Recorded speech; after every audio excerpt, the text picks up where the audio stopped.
Plus yang saya suka nih dari Indonesia yang ngambil quote and quote strateginya Bahrain kemarin. Kita yes banyak guling-guling. Itu kan Bahrain pokoknya kalau ketinggalan negara Arab ini guling-gulingnya banyak. Kalau lagi leading maaf terbalik. Kalau lagi menang banyak dramanya lah. Tapi kalau kalah cepet sekali. Ridho sempat dalam hati saya udah Ridho tiduran yang lama kalau besok kalau bisa sampai hari Sabtu sampai Lebaran di situ.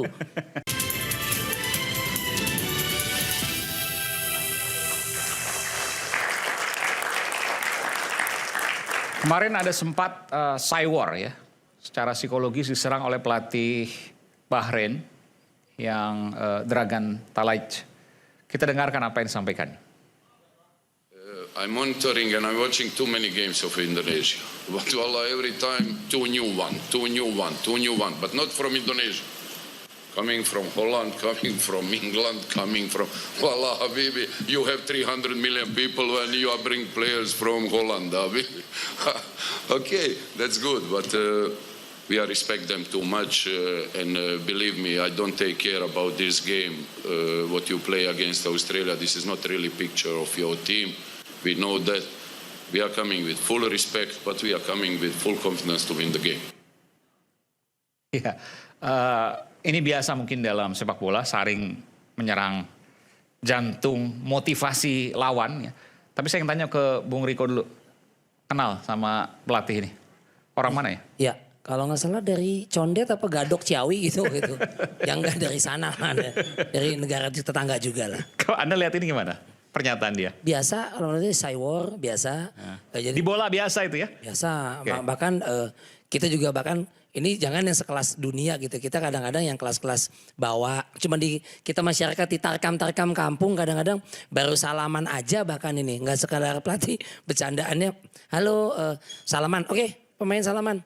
Kalau bahasanya sama nih ya, atau kita pakai bahasa Inggris atau itu. Awas kaki lu patah ntar. Gitu. Kaki lu patah. Kita berusaha serem amat bang. Apa nggak Cywar tuh. Pas main biasa aja. Padahal seringkali itu yang tingkat-tingkat mau berpendidikan kayak mau enggak. Tapi namanya kan bercandaan di masyarakat ini ya. Kaki lu tak patah lu. Salam ih serem kali ini. Jadi kalau kayak gini kan mungkin juga menutupi kegelisahannya. Dia sebenarnya udah gelisah? Iya mau dari Belanda mau dari planet lain ya udah. Kenapa ya udah main aja gitu. Oke. Kayak gitu. Kalau berani ya udah ayo main aja. Kan juga ada wasit yang netral, yang itu nanti kan ketahuan hasilnya. Kita sempat dizalimi waktu itu di Bahrain ya waktu itu ya. Iya. Ya. Sama wasit yang itu ya, gondrong. Alkaf ya betul. Iya. Overtime-nya lebih waktunya, dugaan Oke. begitu. Oke, dan hal seperti ini kalau dari isinya nggak ada masalah. Ya. Artinya apa yang disampaikan itu kemudian yang jadi perdebatan juga sebenarnya di Indonesia. Ya kenapa ya Cywar betul kata, dan menurut di dunia bola mungkin ya kalau ini biasa banget sih. Teman-teman juga ini pemain-pemain juga kan biasa main juga di Eropa yang mungkin secara kualitas bola juga lebih baik ya. Mendengar pengaruh gini, Cywar tekanan, belum lagi di luar itu juga ekspektasi mungkin tadi masyarakat. Jadi kiri kanan takutnya kalau yang nggak kuat-kuat mental juga kan. Ini materi udah mewah, pelatih gerombolannya serombongan 10-12 orang baru gitu ya. Udah gak proses lagi kan, habis ganti STY kan emang mau menang gitu. Ujung-ujung ekspektasi ketinggian, belangsak tuh di sana. Saya sempat bahkan diajar, saya bilang sama Toel di radio, saya bilang jadi kayak ini, jadi seolah kayak Toel kedua. Gara-gara saya dibilang kadang ini lawan Australia di sana maksimal seri bawa poin 1 udah bagus. Maksimal sih. Anda sempat ngomong gitu? Iya, dan dibully? Pertimbangannya banyak. A, B, C, D. Ini kan pribadi boleh ya. Iya. Saya ungkapkan A, B, C, D alasan kenapa sama dengan saya bilang itu. Tiba-tiba besoknya kejadian. Blank begitu ya. Baru pada nelfon, iya sorry ya. DM, iya sorry ya. Enggak cuma faktor jet lag, capek, chemistry belum kebentuk. Pemain yang jujur yang dinaturalisasi juga tanpa meremehkan ya. Kita kan ambil dari negara, dari Belanda, diaspora segala macam bukan level A bang. Itu juga kita mesti pertimbangkan. Bukan maaf nih misalnya ambil dari Perancis ada dari Indonesia tapi Kylian Mbappe umpama Neymar gitu dinaturalisasi. Ini grade-nya kayak zaman Irfan Bahdim ya kalau masuk di sana ya udah main aja di timnas Belanda. Itu mesti diperhitungkan. Faktor jarak tempuh latihan cuma 2-3 hari yang dihadapi lawannya juga peringkatnya 20-an di ranking FIFA. Kita masih 120-an. Bahrain mungkin baru 80-an mungkin itu. Nah, hal-hal kayak gini Australia udah banyak kebentuk. Kita gerombolan umum mungkin baru, ekspektasinya tinggi. Wah gitu. di sana, bukan kalah, dilumat kan. Waktu lawan Cina, saya lihat yang paling seneng untuk masyarakat ketika lawan Cina di sana dan lawan Australia, dua itu doang yang kayaknya cakep banget tuh. Awal bahkan ball position menang sekali. Beda waktu kita Bahrain, waktu Arab Saudi segala macam. Tapi main cakep, nggak cakep untuk hasil. Waktu lawan Cina dan lawan Cina 2-1 ya kalau nggak salah. Kemarin Arab Saudi, Australia berani banget pokoknya lah itu. Tadi Bang Errol juga udah bilang, ya itu. Kemarin lebih banyak memang evaluasi yang dilakukan. Tadi Coach RD jelasin begitu detail dan sepaham banget untuk itu. Akhirnya ada perubahan. Dan ingat juga tanpa bermaksud apapun gitu ya. Bahrain juga kan tentu berbeda dengan Australia. Bahrain habis juara Piala Teluk kemarin juga bukan habis ganti pelatih kenceng tuh. Auranya lagi kenceng. Tapi tetap ini peringkat 80 Bahrain tanpa mengecilkan arti kemenangan timnas ya. Kita sangat senang banget. Saya nonton di GBK sampai jungkir balik. Seneng banget karena timnas Garuda gitu ya. Tapi jangan juga lupakan bahwa Bahrain ini 80-an misalnya. Karena strategi mungkin yang keliru nanti kan Bung Toel ada Bung Anton juga. 80-an dibanding Australia yang 24-an. Ya peringkat-peringkat ini kan juga jangan optimis harus banget. Kalau kita nggak optimis macam mana pula gitu. Jadi optimis harus. Tapi kalau saya selalu gini, optimis harus tapi jangan dikesampingkan yang namanya realistis. Dengan apa yang ada segala. Jabarin dong, optimis oke, realistisnya apa? Iya, ya realistis tadi. Ya kalau yang di sana kalau menurut saya gabung juga baru 2-3 hari. Capek, chemistry belum kebentuk. Dibanding Australia udah nggak begitu banyak bongkar Ini pasang. Australia, tapi Bahrain kan menang. Ya makanya kan ada perubahan tadi Coach RD. Main di kandang, Chemistry atmosfer kan berbeda. juga nggak beda jauh, maksudnya dari jarak waktunya.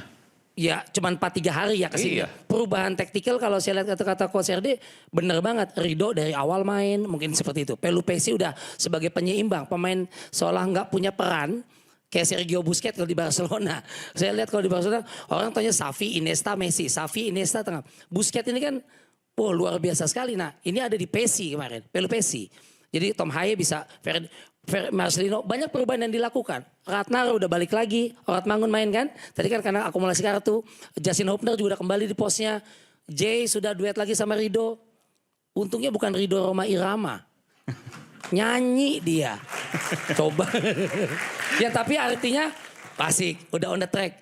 Bukti juga udah menang setengah juga ada perubahan ya Coach Ede. Saya nggak tahu kalau masyarakat melihat, mungkin mempertahankan babak kedua kita hampir habis keserang kemarin ke tengah setengah lapangan. Tom Haye mungkin udah mulai letih, udah ganti. Kambuaya masuk, Ivar Jerner masuk, Kambuaya masuk. Nggak terus memaksakan untuk jadi 2-0, 3-0, 1-0 juga belum aman. Tapi melihat mungkin ya, nggak ambisi tinggi, pressing di atas terus, ambil terus, counter. Ya udahlah, kita lebih realistis. Saya lihat evaluasi pelatihnya mungkin lebih udah dipertahankan, diperkuat aja lah. Udah gitu Rido malah terakhir sakit, pergantian pelatih udah habis. Pergantian pelatih pemain sudah jatahnya kuota habis. Jadi lebih realistis tadi strateginya. Ya udah, ini tahan aja 4 menit. Plus yang saya suka nih dari Indonesia yang ngambil quote and quote strateginya Bahrain kemarin. Kita yes, banyak guling-guling. Itu kan Bahrain pokoknya kalau ketinggalan negara Arab ini guling-gulingnya banyak. Kalau lagi leading, maaf terbalik. Kalau lagi menang banyak dramanya lah. Tapi kalau kalah, cepet sekali. Rido sempat dalam hati saya, udah Rido tiduran yang lama kalau besok kalau bisa sampai hari Sabtu sampai Lebaran di situ. Jadi ada beberapa ya perang cywar juga strategi. Jadi udah nggak buru-buru bangun, mungkin ada strategi lain yang dipakai yang ngacoin juga kan istilahnya gitu. Jadi yes udah bagus nih gitu. Oke. Bung Joy, jawab ini tadi juga ke depan ya kita bicara Jepang dan China. Anda punya bayangan sedikit soal itu nanti? Cina tidak sebagus yang kita bayangkan. Cina nggak sebagus yang kita bayangkan. Sebagus yang kita bayangkan. Waktu kita kalah di Cina itu ya kecelakaan. Ada miskomunikasi di lini belakang. Artinya kalau nanti dengan Cina, opportunity-nya, kesempatannya besar banget. Besar. Untuk menang. Oke. Besar. Jadi gini, kita harus ngelihat tim Indonesia kali ini dengan perspektif yang lebih luas. Ketika melawan Australia seperti Rico Ceper bilang, itu kan sebetulnya suasananya, situasinya sangat tidak ideal. Anda bayangkan Jai Itzdes itu baru datang tanggal 18 malam.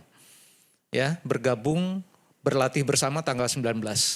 ya, ketemu dengan tim yang lainnya. Patrick Kluivert dan kawan-kawan baru ketemu seluruh pemain pada tanggal 19 Maret untuk bertanding pada tanggal 20. Ya, terlepas dari semua kontroversi pada pertandingan melawan Australia yang kalah 1-5, kan sebetulnya secara taktikal awal kan benar. Kenapa saya bilang benar? 3-4-2-1 walaupun di belakang itu formasinya agak aneh karena tidak ada Rizky Ridho. Tetapi 15 menit pertama ada 2 peluang bersih yang didapatkan oleh Indonesia karena Australia tertekan. Pertama sundulan Jai yang ditepis, yang kedua adalah penalti Kevin Dix. Saya selalu bilang kalau itu jadi gol, salah satu jadi gol, itu hasil pertandingan akhir bisa berbeda. Ada momen-momen di mana dalam sepak bola, Coach Rahmat pasti tahu, Errol pasti tahu, dalam sepak bola, kalau dalam cabang olahraga lain itu sering, dalam sepak bola ada momen-momen di mana satu kejadian bisa mengubah seluruh hasil.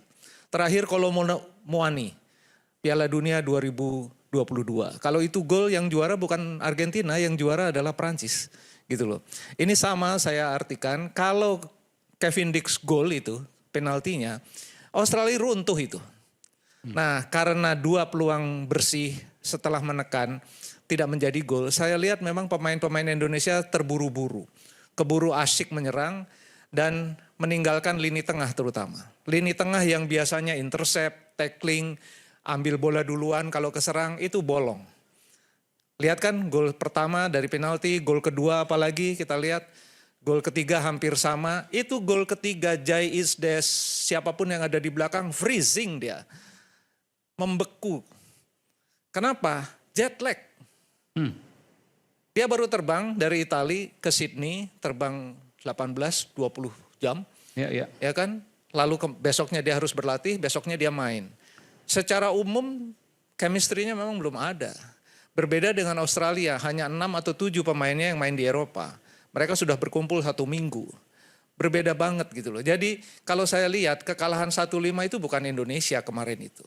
Nah terlihat betul kan secara taktikal kemarin memang nggak terlalu beda juga. 3-4-2-1. Cuma ada Rizky Ridho di sana. Dan saya harus katakan ada 2 missing link, ada 2 keping yang hilang.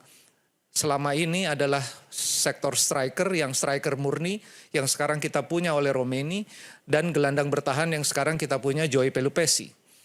Nah itu yang kemarin menjadi inti sebetulnya permainan. Di luar juga penampilan hebat dari Rizky Ridho, lalu beberapa pemain juga tampil luar biasa sampai kram-kram semuanya. Jadi kelihatan betul faktor taktikal pertama dan kedua sebetulnya tidak beda jauh secara taktikal, tapi hasilnya memang beda. Karena kondisi yang membedakan. Karena kondisi yang tidak ideal di pertandingan pertama. Artinya begini, kalau Anda mengatakan seperti itu, kalau dalam kondisi yang ideal, maka dengan Australia pun kita bisa menang waktu itu. Harusnya. Kalau Indonesia berkumpul 4 hari atau 5 hari saja, seluruh tim sama, Patrick Kluivert ketemu dengan semuanya, dia bisa tahu semuanya, pemain, pergerakannya, determinasinya dalam latihan, nggak akan kalah Indonesia. Bahkan menang. Bisa menang. Bahkan bisa menang. Satu Artinya malam saya ketemu Jepang, Towel. Kalau Cina tadi Anda katakan bukannya seperti dulu, artinya lebih di bawah lah Anda mengatakan itu ya. Meskipun kita nggak boleh underestimate juga. Tapi bahwa dengan Jepang bukan mimpi untuk bisa mengalahkan. Gini, dengan Jepang itu sebetulnya kalau Jepangnya belum lolos, ya dia masih harus berjuang, kita nggak akan menang. Gimana? Kalau Jepangnya belum lolos, dia masih harus berjuang, harus menang lawan Indonesia. Oke. Indonesia nggak akan menang. Ya. Gitu loh. Tapi dia sekarang? Dia sekarang udah lolos. Kemarin pun lawan Arab Saudi dia main setengah kopling. Ya. Setengah kekuatan lah gitu ya. Karena kan itu yang di Jepang adalah, di Jepang ada 20 pemain. Dan Jepang pasti lolos ya? Sudah lolos. Sudah lolos. Jepang sudah lolos. Dan itu kekuatan buat Indonesia melawan Jepang sebenarnya. Jadi bisa diambil keuntungan sepanjang Jepangnya memang tidak ingin memperlihatkan kehebatannya di Osaka. Oke. Ya kan? Itu ada 20 pemain Jepang mainnya di klub-klub elit Eropa. Nggak mungkin mereka Panggilin semua. Bukan, maksud saya kalaupun mereka bermain, mereka nggak akan force, nggak akan mengeluarkan seluruh kemampuannya, takut cedera lah. Ya kan? Karena sudah lolos ngapain? Dan nggak mungkin juga dipanggil semua? Pasti dipanggil semua sih. Pasti dipanggil semua. Pasti dipanggil semua. gitu. Jadi Wataru Endo pasti dipanggil, Kaoru Mitoma semua pasti dipanggil. Tapi nggak akan mungkin full effort. Tapi mungkin mainnya tidak akan full. Yang kita harapkan kan sebetulnya itu. Mereka tidak bermain seperti Jepang. Jepang itu nomor 1 di Asia kan. Nomor 15 di dunia gitu loh. Jadi kita kalau ketika kemarin main di Senayan aja dengan full kekuatan mereka ya 4-0 lah gitu kan. Jadi kalau Jepang masih harus cari poin, mustahil menang lawan dia. Tapi sekarang terbuka. Karena Jepang sudah lolos kemarin. Ketika mereka menang lawan Bahrain 2-0 itu mereka menentukan lolos ke Piala Dunia.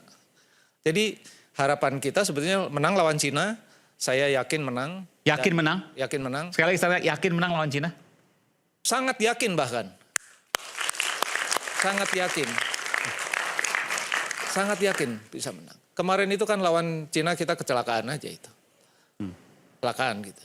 Jadi boleh Anda katakan, kenapa Anda katakan sangat yakin melawan Cina kita menang? Kepada publik Indonesia, apa alasannya? Gini, Cina itu sebetulnya secara negara, dia maju pada seluruh cabang olahraga kecuali sepak bola.